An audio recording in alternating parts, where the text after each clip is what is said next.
En 1993, Michael Jordan est au sommet de sa carrière lorsqu'il apprend que le corps sans vie de James Jordan, son père, est retrouvé dans un marécage en Caroline du Sud.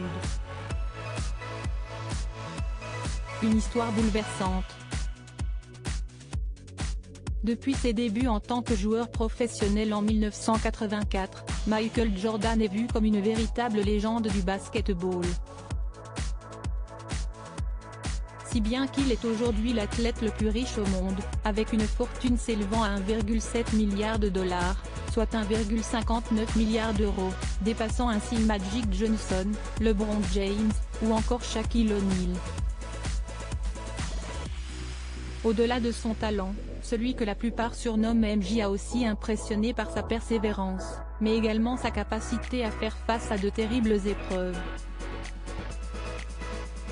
Nous sommes en plein mois d'août 1993 quand Michael Jordan fait face à l'un des plus grands drames de sa vie.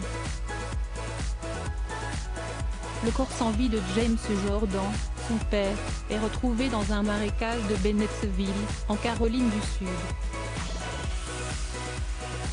Mais ce n'est que 10 jours plus tard que le quinquagénaire a pu être identifié.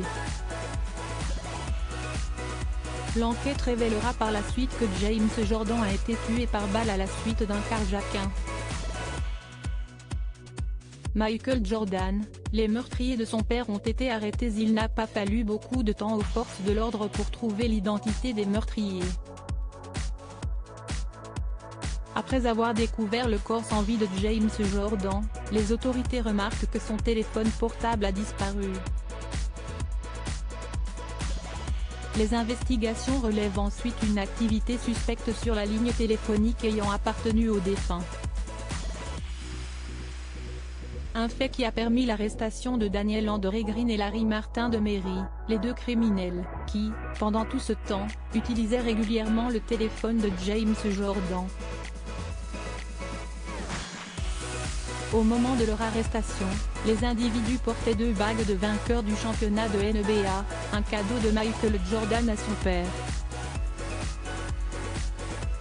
Un lot de preuves qui a permis à la défense de justifier leur implication dans l'homicide de James Jordan.